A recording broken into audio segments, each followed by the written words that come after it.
기우뚱하지 않기라는 제목으로 같이 말씀을 나누고자 합니다.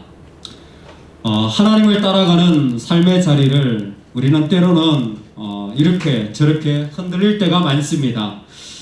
그렇게 하고 싶었던 자리들도 또 때로는 하기 싫어지기도 하고 또 싫은 마음이 많아져서 거부하는 태도도 가지기 쉬운 것 같습니다. 그럴 때 오늘 이 말씀은 우리에게 좋은 지혜의 말씀이 되리라 생각이 듭니다. 어제 이곳에서 결혼식이 있어서 결혼식 인테리어를 그대로 지금 두고 예배를 드리고 있는데 제가 어제 결혼식이 참 좋았습니다. 결혼식에서 기억에 남는 두 가지가 있는데 첫 번째는 어제 축하의 노래를 했던 우리 오렌지와 청년부 그리고 율석이 참 인상 깊은 축가였습니다. 제 생각에 특히 어제 축가 우리 오렌지 친구들이 했는데 가사를 잘 정확하게 못 들었는데 하나님이 계속 택했다는 거야? 가사가 정확히 어떻게 돼? 그 부분 기억해요? 그러던데 계속 반복되던데 가사가 뭐야? 알았어.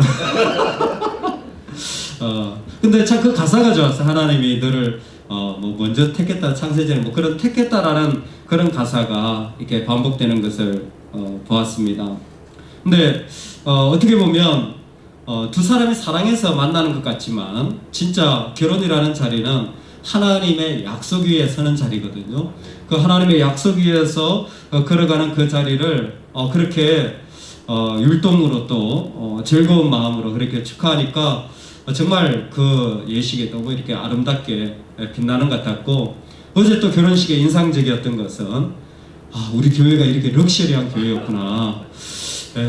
그냥 우리 교회인 줄 알았는데 결혼식 이렇게 딱 인테리어를 이렇게 했고 어제 꽃길을 딱 하고 이렇게 하니까 외국에 있는 웬만한 웨딩 처치보다 훨씬 더 아름답고 참 결혼하기 좋은 장소다라는 생각이 들었습니다. 그래서 이렇게 다시 한번 보여지게 되었어요.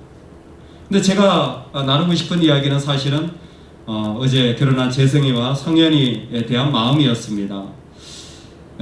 어제 이렇게 보신 분은 알겠지만 참 두 사람이 감동경호하고 기뻐하고 또 그랬는데 저도 어제 사실은 눈물을 많이 참았습니다.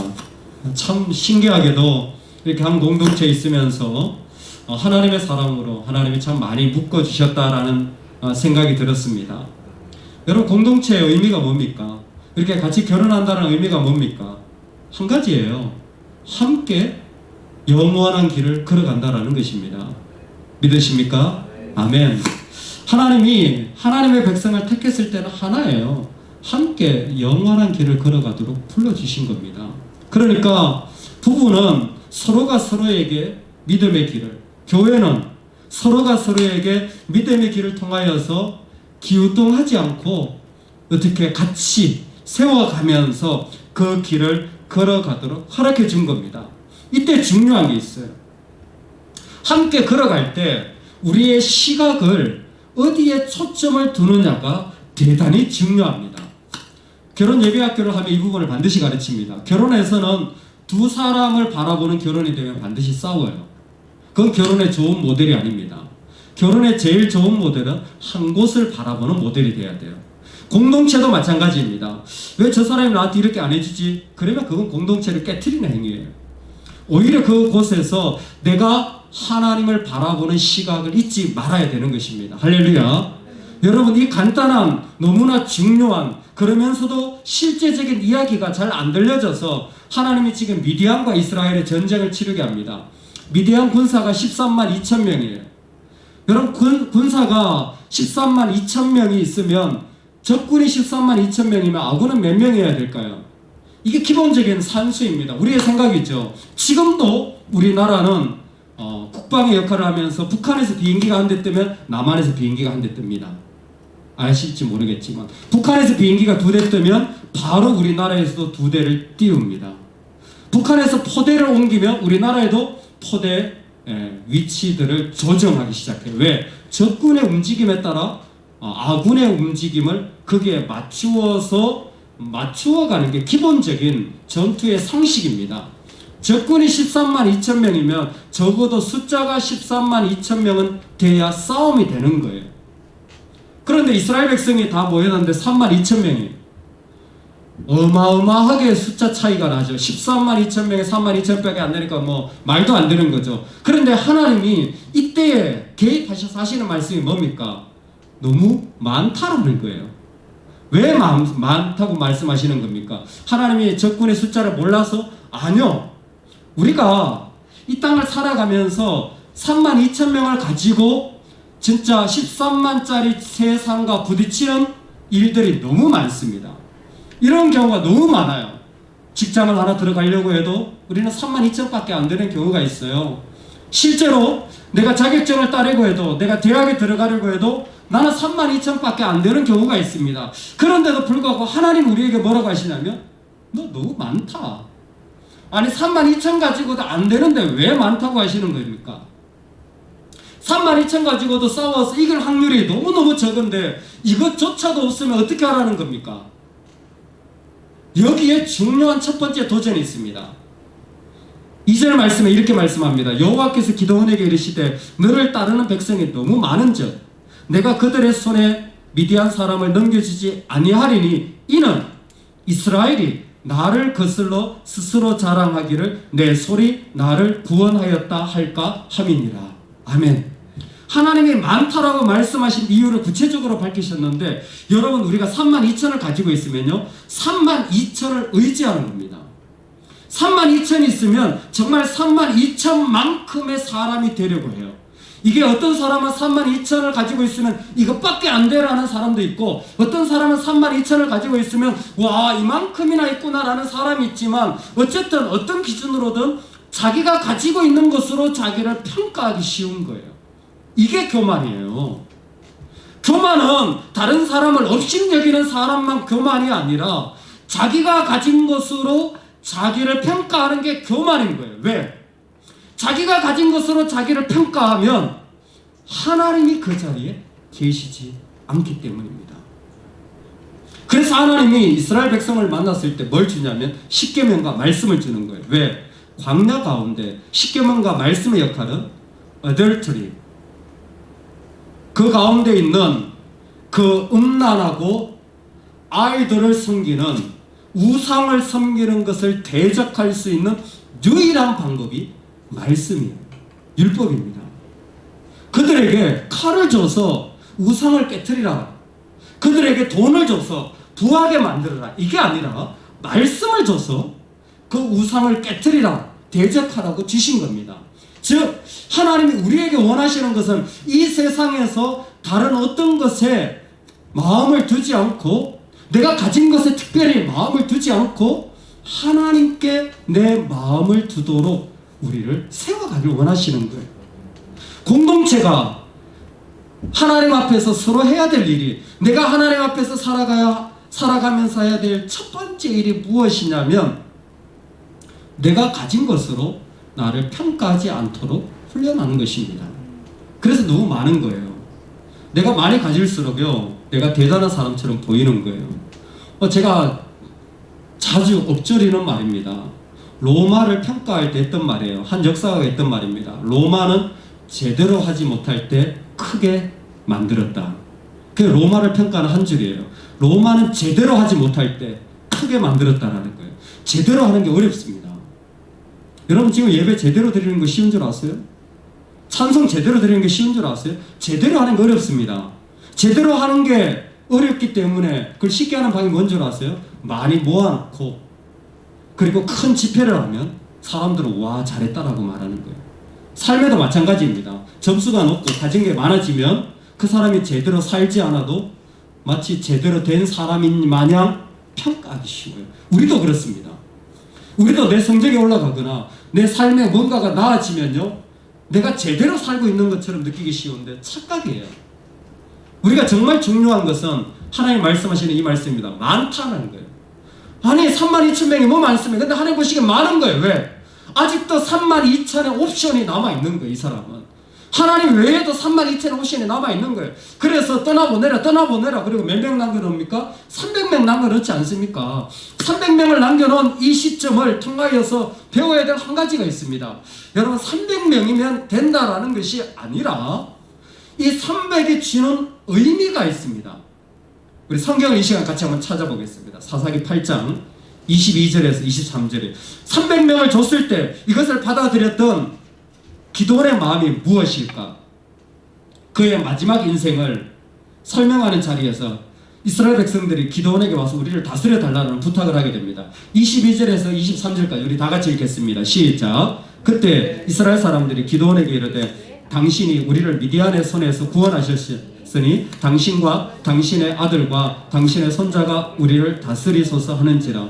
기도원이 그들에게 이르되 내가 너희를 다스리지 아니하겠고 나의 아들도 너희를 다스리지 아니할 것이요 여호와께서 너희를 다스리시리라 하니라. 아멘.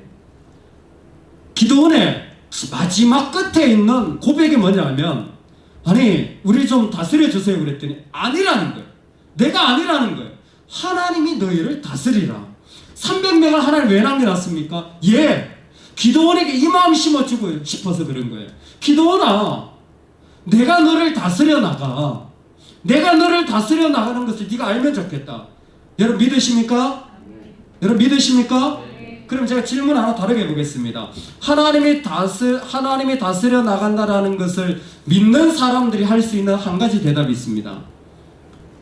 여러분 주님께 생명 걸 수 있습니까? 여러분 이 땅을 살아가면서 주님께 생명 걸 수 있어요? 내 인생에 생명 걸 만한 것이 있습니까? 죽도록 공부하는 거 나쁘지 않습니다. 참 좋은 성실한 모습이에요. 저는 적극적으로 권하고 싶습니다.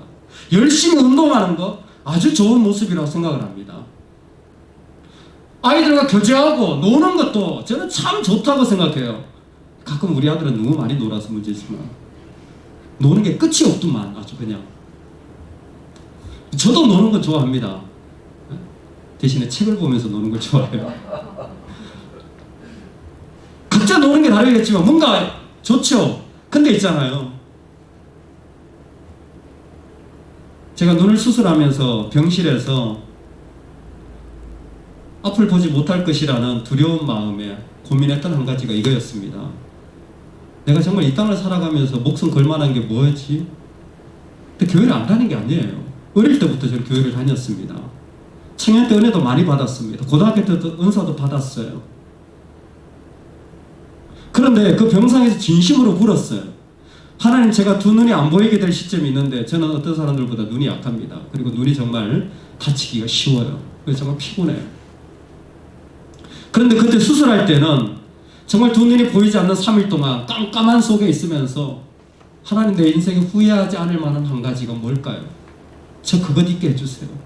제가 그래서 두 눈을 잃어버리더라도, 제 깜깜한 세계를 살아가더라도 후회하지 않을 만한 생명을 걸 만한 것을 주세요. 제가 3일 동안 고민했어요. 제가 그때 그 마음을 너무 잘 알고 있습니다. 여러분, 실제로 우리가 주님을 믿고 있고 주님이 다스린다는 걸 알면도 불구하고 내가 하나님 앞에서 생명 걸 만한 자리 하나 가지지 못한 거예요. 하나님 말씀이 맞아요. 너 너무 많아. 생각이 너무 많고 말이 너무 많고 이런저런 너의 의견들이 너무 많고 네 가진 게 너무 많어. 왜? 한 가지가 없잖아. 너의 인생을 걸고 생명 걸 만한 한 가지가 없잖아. 생명 걸고 나아갈 한 가지가 있으면 다른 건 다 정리가 돼요. 그 한 가지가 있으면 다른 건 다 그 밑으로 올거나이즈 됩니다. 그냥 자연스럽게 폴더들이 생기고 짝짝 알아서 그냥 열이 맞춰져요. 그런데 그 한 가지가 없기 때문에 자꾸 많은 것 갖다 놔놓고 뭐 해야 되지? 이런 고민하는 거예요. 우리 인생이 살아가다 보면 어려운 결정을 해야 될 때가 너무 많습니다. 저는 이번에 이 말씀을 사실 준비하면서 역시 그런 생각이 들었습니다. 지난주 토요일 날 우리 성현이가 재성이와 함께 목사님 결혼식 어떻게 해요? 결혼식장에서 못하겠어요. 코로나 때문에. 이게 남의 얘기라 그렇지 내 얘기면요 진짜 쉬운 일 아닙니다. 그리고 인생의 가장 중요한 시간 가운데 하나가 결혼 아닙니까? 이런저런 고민을 하는 끝에 교회에서 하기로 했습니다. 나는 좋다, 교회에서 하자. 여러분 어떻게 생각하실지 모르겠지만 사실 교회에서 하는 것도 지금은 곤란한 거예요. 엄밀하게 말하면 곤란한 겁니다. 물론 가족만 와서 최소한으로 했지만 곤란한 거예요. 실제로 어제 예식을 하는데 오신 손님들, 어른들 가운데 저한테 이의 제기를 하시는 분도 있었습니다. 그리고 알아서 하시라고. 제가 그런 말씀을 드렸어요. 저도 어려움을 잘 알고 있습니다. 그리고 조심해야 될 거라 생각하고 있습니다. 그런데 재성이와 성현이는 저한테 그런 존재가 아닙니다. 내가 힘들다고 안 되라고 말할 수 있는 아이들이 아닙니다. 특히 교회에서 그렇게 한다는데 여기까지는 제가 책임지겠습니다. 나머지는 하나님께 맡깁니다. 어떤 부분에서는 앞에서 섬긴다고 하는 것은요 끊임없이 비판받고 욕먹고 책임져야 되는 자리예요. 결정을 안 하면요 99가지 반대가 일어납니다. 뭔가 옳은 자리로 가는 것 같지만 사실은 안 그래요. 모든 사람의 생각이 같지 않습니다. 어제도 마찬가지였어요. 그런 긴장감이 있었습니다. 제가 왜 모르겠습니까? 매일같이 접하고 기도하는 일이 사실은 코로나 시대에 교회 소식이 때 누구보다 가장 앞서서 찾아보고 읽고 있습니다. 근데 간단해요. 간단합니다.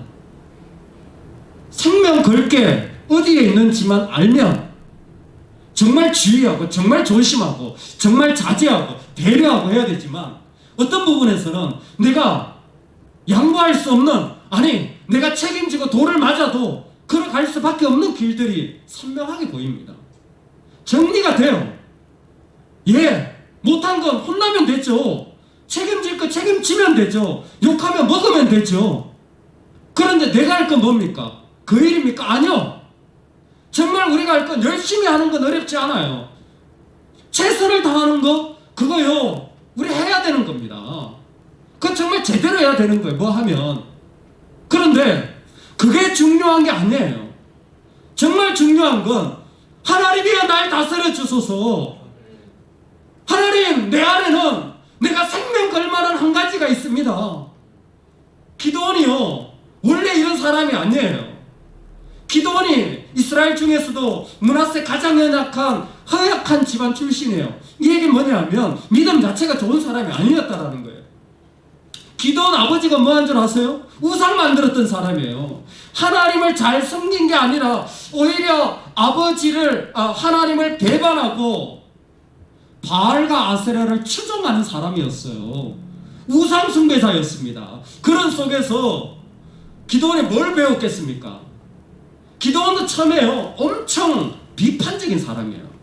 아주 비관적인 사람이에요. 6장 얘기 읽어보면요 하나님 하라고 해야 돼요. 계속 간만 보지 할 생각을 안 해요. 그런데 하나님이 이 사건을 통하여서 기드온에게 가르쳐 주시는 한 가지가 있죠. 뭡니까? 300명은 숫자가 아닌 거죠. 한 가지예요.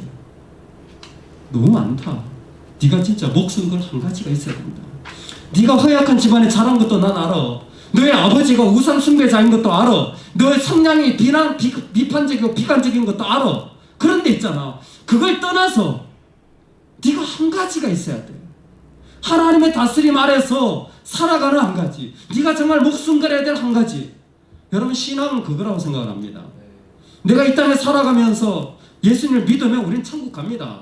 예수님 믿으면 천국 가요. 그거는 분명한 사실이에요. 그런데 천국 간다라는 사실만이 중요한 것이 아니라 이 땅에 천국이 이루어지는 것도 중요하거든요. 왜? 천국 갈 사람이니까 천국 갈 사람으로 살아야 되잖아요. 그러면 천국 갈 사람으로 산다라는 게 뭡니까? 내가 가서도 하나님을 찬송하고 하나님과 산다면 이곳에서도 내가 하나님과 같이 살아가야 할 분명한 삶의 길 한 가지가 있어야 되는 거예요. 어떤 사람은 노래를 하면서 그 자리를 찾는 것 같아요. 돈과 상관없이. 어떤 사람은 자기의 삶을 헌신하면서 그렇게 찾아가는 것 같아요. 저는 이 자리가 제가 헌신해야 될 자리라고 생각합니다. 제가 목숨 걸어야 될 자리라고 생각을 해요. 말이 그렇지 진짜 목숨 걸고 해야 되는 겁니다. 목숨 걸 만큼 해야 되는 거예요. 대충 하면 안 되는 거예요. 하나님 나한테 주신 자리니까. 근데 우리 신앙이 그걸 찾아가는 거예요. 공부는 그거의 보조 도구입니다. 참 좋은 도구예요. 공부를 많이 하세요. 외국에 가서 공부하시고 영어도 공부, 수학도 공부하세요. 왜? 눈이 떠요. 사람들이 이렇게 생각하는구나, 이런 것들이 있구나. 알면 알수록 옵션이 많이 생기죠. 근데 그게 옵션이 아니라 그런 것들을 통하여서 신앙의 여정 가운데 내가 생명 걸어야 될 한 가지를 알면 어떤 자리에서도 기우뚱하지 않습니다.